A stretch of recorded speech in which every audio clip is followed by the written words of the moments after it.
So guess what? Six superhero movies came out this year, which is mind blowing. Because when I was a little kid, I was probably about four when Spider-Man came out, and I was thinking, there's no way that, like, I was lucky that I had a superhero movie coming out that year. I think it was just that movie and X-Men 2 that came out that year.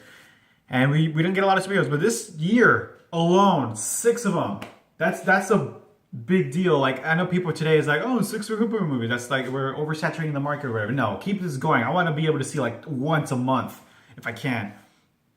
Anyways, I'm gonna rank the six that came out this year, and it's just gonna be my opinion. Some people might have a similar ones to mine. Might be very different from mine, but for sure, number six, the bottom of the barrel. This is the worst one because I had high hopes for this movie because you had a great director and you had an awesome cast, but the movie was just which was Suicide Squad. I overall liked it, but I was expecting to love it because David Ayer, if you've seen Fury, you know that he's very good at directing a cast of people together. And just things did not mesh well for Suicide Squad. But I overall liked the movie. Like, it was a fun movie, but I can't really say a lot about it. And in fifth place, we have a movie that I had really high hopes for because the directors never made a bad X-Men movie. They're always just awesome. Like, you have X-Men 1, which is amazing, X-Men 2, which was even better, and then what most people think is the best X-Men movie of all time, X-Men Days of Future Past. So you're like, oh, fuck yeah, Bryan Singer's gonna bring us a brand new X-Men movie, and it's X-Men Apocalypse, and it was good for the first two-thirds of the movie. I love the whole Quicksilver scene. I love the scene with Magneto in the fucking forest and his family dies and then he gets like a necklace and slits all the people's throats. That was incredible. And the relationship between him and Xavier, that stuff still carried through, which I loved. But you had a weak Apocalypse. It was kind of corny. And the ending was, oh my gosh. Like, it was a good movie to the ending. Like Suicide Squad, it was consistently but this one it was pretty good until the ending just fucked it up. Like, okay, you have a scene with Quicksilver is gonna tell Magneto, hey, Magneto, you're my, and then he just starts stuttering and he doesn't tell him. I don't know why. And then all Magneto gets to do at the end of the movie is this. He's literally doing this. And then shit starts flying around. The only cool scene about the ending was when Quicksilver was beating the shit out of Apocalypse, and then Apocalypse breaks Quicksilver's leg. That was cool. And then the Dark Phoenix thing, that was pretty cool too, but not enough for me to get super excited about. And then number 4, this would have been last on the list if I stayed with the Batman versus Superman, which is what number 4 is. If I'm rating the theatrical version, that would have been number 6. But I'm judging the Ultimate Edition that came out on Blu-ray, the rated R. That one's number 4 because that one, it actually kind of more or less makes sense. It's a really well done made movie, but the worst thing about it was Lex Luthor. And every time he showed up, I was just like, ah. Like, okay, let me get a Jolly Rancher and put it in milk. That really bothered me. And the way he talks like this, that was super annoying. Consistently, it was annoying. And he always did that, which bothered me. Ben Affleck as Batman is the greatest thing that's ever happened to me ever since possibly birth. Because Ben Affleck's Batman, the warehouse scene alone is worth the price of admission. And he has the Batman versus Superman, it shouldn't have been called Batman versus Superman. It should have just been called Batman with Superman. Or just say, I don't know, pre-Justice League the prequel. That's what I would call it. They fight for like 2 minutes and the fight's it's decent. And it might be controversial, I don't know. I'm okay with the Martha scene. I don't think it's a bad thing. I think it makes a lot of sense because it's not, oh look, my mother's named Martha, your mother's named Martha, yay, we're friends. I don't see it like that. I see it as Batman saw Superman as a threat this entire time, and he was like, oh shit, we need to shut this shit down, we gotta kill him because he's an alien, he's gonna fuck up the world, whatever. He's not a human, he's not like us. But when Lois Lane talks about, oh, that's his mother's name, Martha, I saw it as he's just like me. He lost his parents at a very young age, or his dad, and then his real family, and he wants to save his mom. Like he has a chance to save a mom, but Batman as a kid didn't get to save his mom. So I see that Batman has a connection to Superman, as in, you're not going to lose your mom today. And I think Batman related to that, and he also related that he's a human to the core. Like in his, like he is a human. Like he relates. He has the human qualities of a person. He knows what it is like to be a human. Unlike Batman, he just started killing people and stuff. But Superman, he acknowledges the fact. Okay, he's had a childhood here. He was raised here. He's one of us. That's why he doesn't kill Superman. And those awesome fight with Doomsday at the end. Yeah, Doomsday, he kind of looked a little shitty. There's no getting around that. But the fight itself was fucking badass. Especially my favorite scene was when Batman's flying on the thing and to attract Doomsday, and then Doomsday shoots his plane down, and then Batman is gonna shoot Doomsday's gonna shoot Batman, and then Batman's like, oh shit, and then Wonder Woman comes in and saves his ass, and then that badass Wonder Woman theme song, that shit was amazing. And then her fight with Doomsday is all badass, and then there's a scene where he grabs Wonder Woman and throws her or hits her or some shit, and she rolls on the ground like a lot, and she kind of like has a smirk, like she's done this shit before. She's a badass. She can hold her own, and that stuff that was just fun for me to see. That ending was so much fun for me to watch. Superman dying was. I wish they did not kill him in this movie, because that makes it. It's kind of worthless to see. Like, you don't feel, Superman could die at any moment, like in the future movies, because now, he's gonna, rise up again. And they should not have shown us the dirt moving from the casket. That was a big no-no. That should not have happened. But overall, I really, really like the movie. And it's the 3-hour cut. If you're gonna watch Batman vs Superman, watch the Ultimate Edition. Fuck the theatrical release, because that one is butchered to shit. It's edited like shit. But this one is amazing.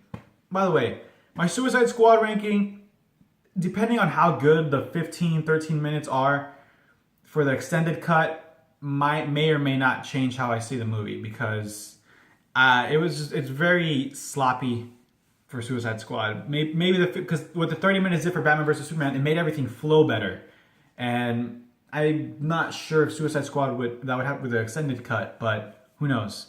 I'll make an update video. It would be like a minute long or 2 minutes long, depending on how, if it's still shitty, if it's still like not that great. I liked it, but it's a shitty movie that I like, kind of like Home Alone 3. Like, it's kind of shitty, but I'll watch it during Christmas. Why not? But we'll see. Now my third place movie, this is kind of hard to see because I really love the movie, and I had some minor gripes with it. Like, this is very nitpicky stuff. But it's kind of weird, like, this is only my third favorite superhero movie, but like a few years ago, like 10 years ago, if you say, if this same movie came out back then, it would have been number 1. But because of how good superhero movies are now, it's going to have to be number 3, and it's Doctor Strange. Doctor Strange, it's a stepping stone into like what cinema is today. I've never seen anything like Doctor Strange. The closest thing to it would probably be The Matrix and Inception and 2001: A Space Odyssey, but that's just like, you guys just recently heard my thoughts on Doctor Strange, so I'm not going to go into that much, but I love the movie. It's such a lot of fun, and it has a really cool story, and it's not just Iron Man with magic, it's a whole lot more, and it's a big fun time. It's out in theaters still now. If you haven't seen it, if you're on the fence about it, go watch it. It's amazing. And number 2, and number 1, you guys can probably figure out what they are, and I'm very conflicted because one movie is a better film, and the other one's a little bit more rewatchable, but at the same time, the better film also has an awesome rewatchability factor. And this is one of those movies that it depends on what mood I'm in. Like, today I might put this at number 1, and then the next day I might put this at number 2, or vice versa, or whatever. But as of right now, at this moment, I'm gonna go with number 2 is gonna probably be Deadpool. But that's because it's been a while since I've seen it. Like, it's probably been about a month. Because I watched it a lot. I watch it, like, when I want to have a good laugh, I'll put on Deadpool. Because Deadpool's by far the funniest movie I've seen all year. Number 2 is Popstar Never Stop Never Stopping. But yeah, Deadpool, that movie, I knew it was going to be raunchy. I was very excited because I've liked Deadpool. I never really read a lot of Deadpool comics. I've only had like about a handful, but I had a good time with those, and I was wondering how they're going to do this in a movie, and it's going to be connected to the X-Men movie. So could this work as a rated R when the rest of the movies are PG-13? Yes, it does. It works. Everyone, if you're watching this video, I know you've seen Deadpool, and yeah, you're probably going to have Deadpool at number one. Half of you, and the other half of you are probably going to have Civil War at number one, which is my favorite.